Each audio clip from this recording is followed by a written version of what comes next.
E por que o governo federal não vai lá e assume o território? Hein? Por que não assume o território? É por isso que às vezes as pessoas falam, o governador enaltece a segurança pública, porque é a única que preserva o Estado Democrático de Direito. Agora, eu duvido que tenha um palmo de terra em Goiás, um palmo que bandido mande naquela área. Um palmo de terra. Do ministro Flávio Dino dessa criação desse programa e a gente está esperando, estamos aguardando. Que programa?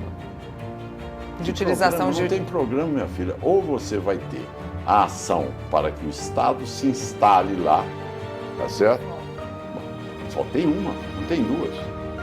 Ou você mostra força e bota bandido na cadeia, ou aqueles que enfrentarem a polícia vão correr o risco. Essa é a regra no meu estado.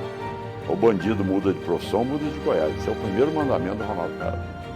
O ditador Nicolás Maduro está pagando com um pontapé nos fundilhos o enorme favor que Lula já lhe fez. O Brasil está se saindo pequeno nessa história. A Venezuela, se ouviu algum recado de Brasília para não cometer desatinos em público, está ignorando.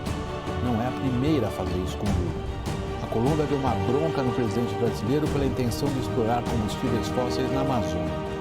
O Chile, outra bronca por conta das posições de Lula na invasão da Ucrânia pela Rússia. São governos de esquerda.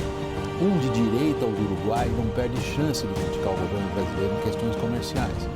E o eleitorado argentino mandou Lula passear numa eleição presidencial na qual o presidente brasileiro resolveu se meter em favor do candidato derrotado. Mas nada se compara a essa desfeita de Maduro. É no que dá amizade com o ditador. A foto que nós vemos hoje do que fez o ministro Barroso é horrorosa. Mas o filme de tudo que ele já vinha fazendo nos últimos anos é de terror. Ele veio para dentro do Congresso Nacional para trabalhar contra aquela PEC do voto eletrônico com comprovante impresso. A participação daquele evento nos Estados Unidos sobre como se livrar de um presidente. Aquela outra na Brasil Conference, em que uma deputada atacando o Bolsonaro passa a palavra para Barroso e ele se coloca como sendo do lado dos poderosos do bem, contra, na cabeça dele, o lado do mal, que seria o presidente Bolsonaro. E com que legitimidade o Barroso assume agora a presidência do Supremo? Com que moral Barroso vai assumir a presidência do Conselho Nacional de Justiça, o CNJ? Que fique gravada essa imagem na mente de todos nós. Ele faleceu na prisão ontem por uma decisão monocrática.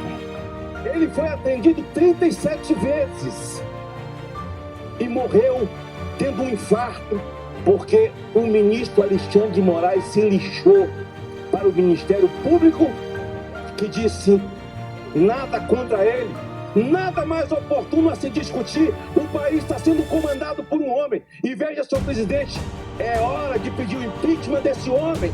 Mesmo tempo que a família, senador Magno, está lá no ML retirando o corpo, o ministro Alexandre de Moraes está recebeu do presidente da República, Lula, a faixa aqui de comenda. E o ministro dos Direitos Humanos também. Isso é um desaforo. O senhor tem ideia de que o seu silêncio pode nos deixar ainda mais interessados em saber o que fez quem o senhor está tentando esconder, proteger, que o vosso silêncio pode dizer muito mais do que caso o senhor dissesse alguma palavra. O senhor tem conhecimento disso? Esse direito ao silêncio é um direito que está na Constituição. É importante resgatar que o fato de se exercer o direito ao silêncio, seja a pessoa culpada ou inocente, não tem nada de desabonador necessariamente. Porque muitas vezes, como se depreende aqui de alguns comentários, numa linha de quem cala consente, isso não é verdade dentro do nosso direito brasileiro, e isso também não é verdade em relação às construções em torno do direito ao silêncio. Inclusive, a nossa lei diz expressamente que quem fica em silêncio não se pode inferir a responsabilidade criminal em relação a isso. Não há que se admitir qualquer tipo de revisão pelo Poder Legislativo de decisões judiciais concebidas no Supremo Tribunal Federal. Como não há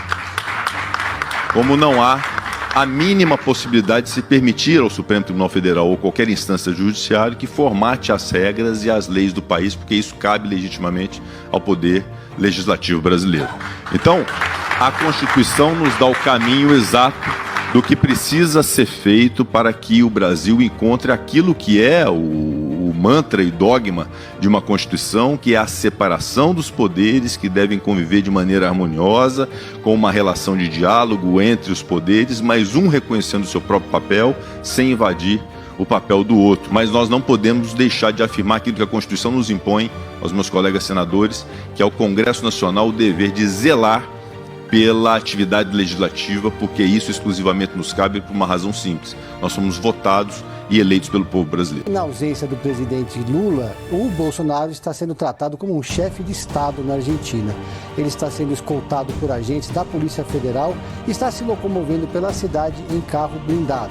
O Bolsonaro também se encontrou hoje às 16 horas com Maurício Macri e também com 2 representantes ali, rabinos argentinos, para falar sobre a situação no Oriente Médio. E amanhã o Bolsonaro tem um encontro que está sendo chamado de bilateral. O entorno dele está usando as expressões de chefe de Estado também. Diz que ele vai ter uma reunião bilateral com o Viktor Orbán, no hotel onde ele está hospedado, que é o primeiro-ministro da Hungria. E aí eu fiquei pensando, gente, o que é isso? O que o Milei está fazendo?